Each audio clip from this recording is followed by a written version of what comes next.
Mugs. Of course, turn up is going to be the main thing that Jukain's going to be going for. His combos are so consistent.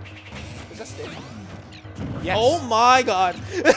What a way to start a set. Also, production, that is Bowser Jr., not Bowser. Close, but no cigar. That's true.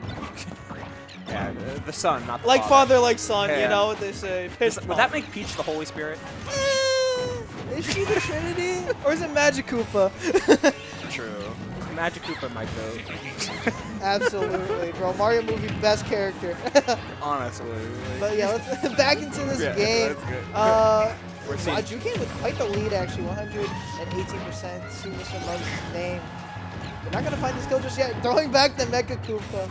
I think we're going to see that a lot more. Jukain, of course, having that general knowledge of playing with a projectile, especially with turn-up. So Mecha Koopa, nothing new to Jukain whatsoever.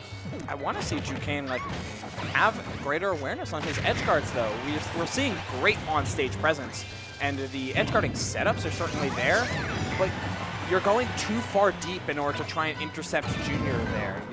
You let Mr. Mugs get away with a very far away up B and just drift back to ledge. Yeah. A little bit of working on the terms of finishing your food from Jukain, but if your on-stage game is as good as it has been, only taking 60% before lapping Mr. Mugs yet again, you don't feel too bad about missing a couple opportunities for stocks here and there. And speaking of missed opportunities, you know, we're seeing Mr. Mugs with a lot of moves, you know, getting the up tilt, missing those back airs, those forward airs, moves that have really, really big lingering hitboxes that Mr. Mugs is missing. Kind of uncharacteristic from him. But, I mean, if you're Jukain, you're going to take that with you every single time, because that means Mr. Mugs is going to constantly be in some sort of disadvantaged state. And that's where Jukain comes in and tries to find that turnip combo, gets that side B once again. Forward throw. Throwing up the turnip, trying to catch Mr. Mugs going for the up B, but that forward air going to catch that jump, and once again, Jukain finally finishing off that second stock and a huge combo, 37%. You're going to take it with that lead that you have, 2 stocks to your name. Man, we're just... Are we going to see Jukain restock Mr. Mugs right now? Don't commentators curse this. I want to see it happen, kind of. Sorry, bro. Sorry. My bad. My bad. But this is as good of a Peach game in terms of just how good this character is in a long stage, in the games where you know that you have to approach her. Finally, the empty land jab is going to take the stock. Sorry, man. Yeah, that was good. Nah, man. I had money on that. No.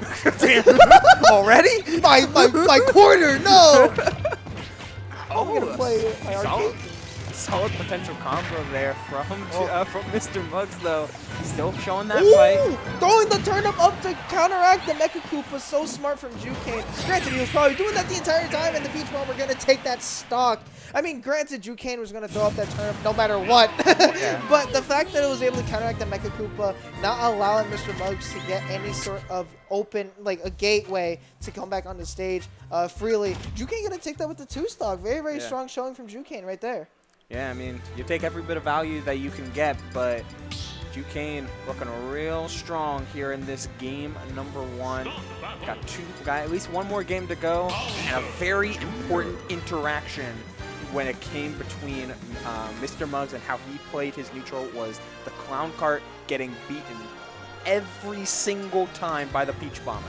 So all it requires for Jukain, if he's ever in a panic scenario, just set up or line up where he thinks Mugs is going and press side B on reaction to that clown cart, and it will work out every single time for him. And that just takes away, or not takes away, but changes something on the part of Mr. Mugs and how he wants to play. And on such an important tool, can devastate how you augment your neutral. Yeah, absolutely. And I like the stage choice right here from Mr. Mugs. Actually, interesting that Jukain allowed Bowser Jr. to be on Town and City so many more options for Bowser Jr. to approach with that clown crunch. Speaking of approach, 61% dealt with those up airs. And huge start from Mr. Mugs. I mean, it's almost the reason to play the character. Like, the payoff for Junior in so many ways is that you have an easy way to get to 50 plus off of a throw. Like, that's not something that every character got their 30 to 40% combo, but not every character's got a 50 to 60% combo off of a grab at low percent. Not only off of a grab, but I mean, Peach has a I mean, 0 to Peach is pretty one of much those characters. dead. Peach is absolutely one of those characters with turn-ups.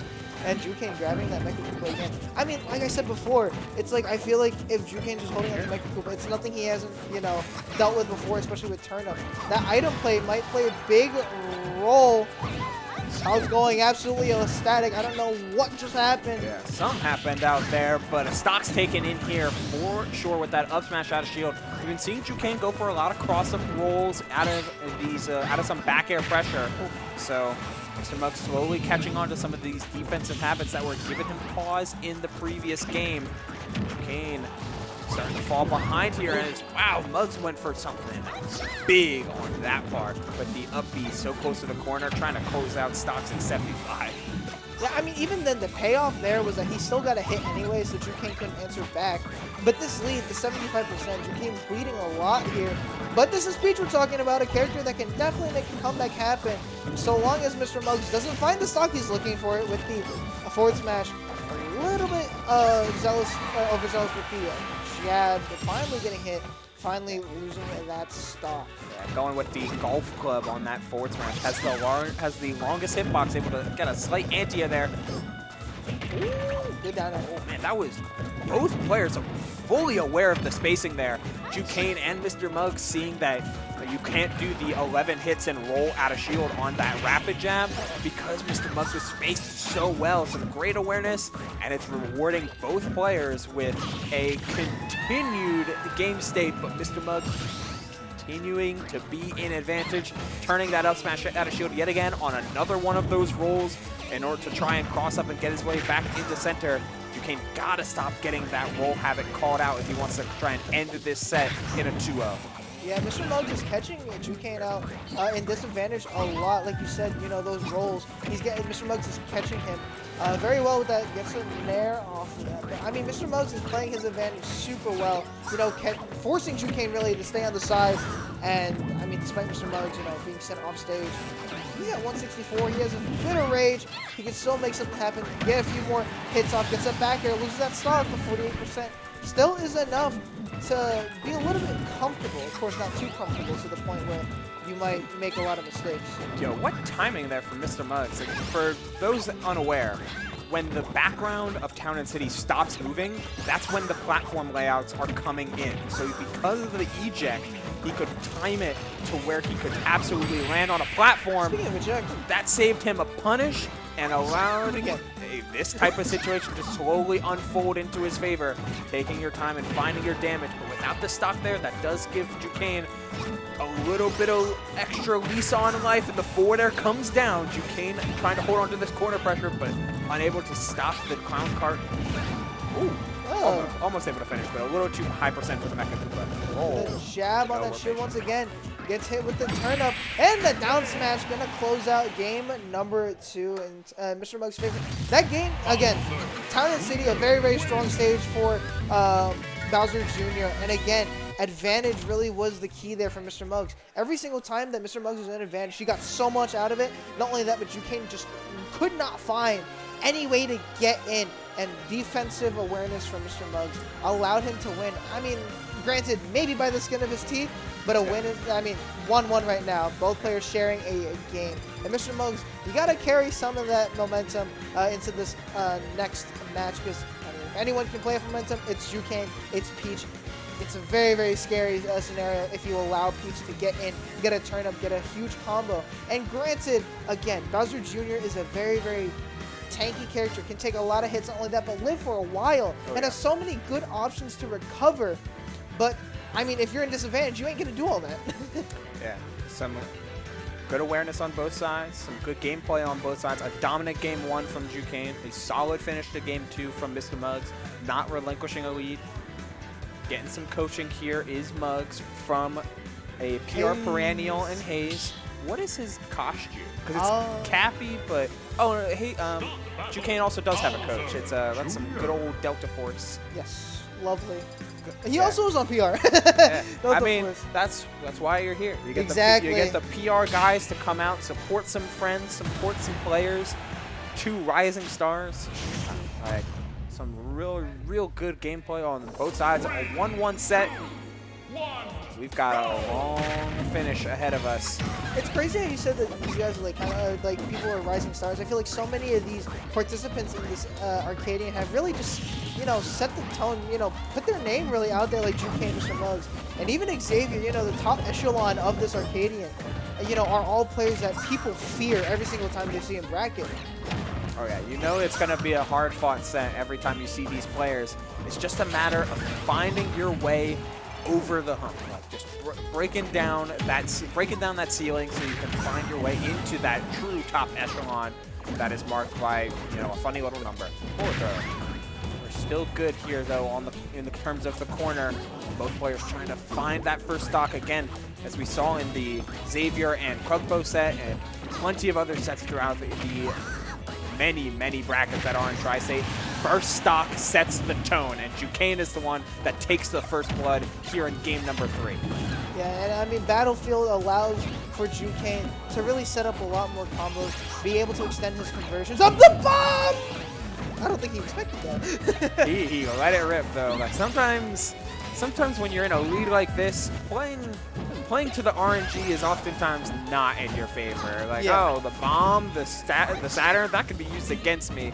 Stitch less so, but yeah, of course. Like it's precarious. Another roll. Caught with another up smash. I mean, it was up smash, down smash, and now another up smash. Jukain is just giving it up here in this in this set here in Moose's quarterfinals. I sure hope his next opponent is watching real close. Yeah, because if they see that Jukain, despite how great his advantage is, despite how amazing he's when it comes to hitting those conversions, I feel like his defensive gameplay, his disadvantage, has been lacking. And you know, Mr. Muggs is definitely benefiting off of those, despite being at 141%. He's able to catch Jukain, you know, go for all these options that are really questionable, like that nair right there. I mean, of course, trying to catch up Mr. Muggs with that roll. Up smash not connecting as well. Jukain's whiffing a lot right now. Yo, this surviving at 170. The extra weight of the clown card doing its job here for Mr. Muggs, and another forward air catch on catching the turnip. Oh, barely able to get away from that forward smash is Jukain. Just ever so slightly missing a huge opportunity for a max range forward smash, and Jukain able to come down with the forward air here. Jellyfish, we're seeing this is the type of defense that I want to see from Jukain, but even better offense from Mr. Muggs.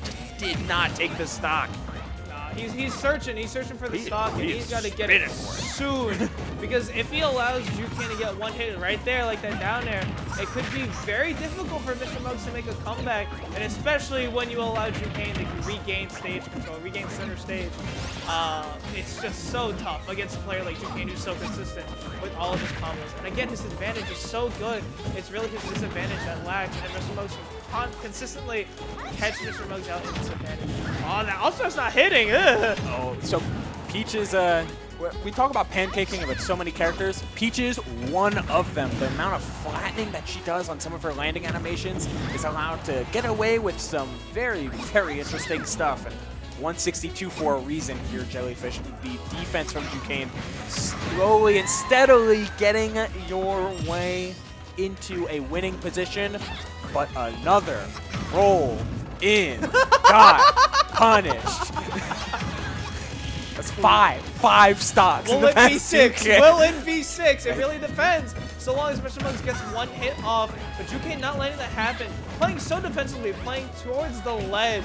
And I mean, although he's giving Mr. Muggs the stage control, he notices that Mr. Muggs is whiffing a lot of these moves. Not really, you know, characteristic of Mr. Muggs, who talked about how great his offense was. Ooh, I mean, it's not what you do right now. Never mind that backer. Gonna take that stock, that game, and the set, and Jukain laughing it off with a little bit of happy rage. Could you call that? Yeah, there's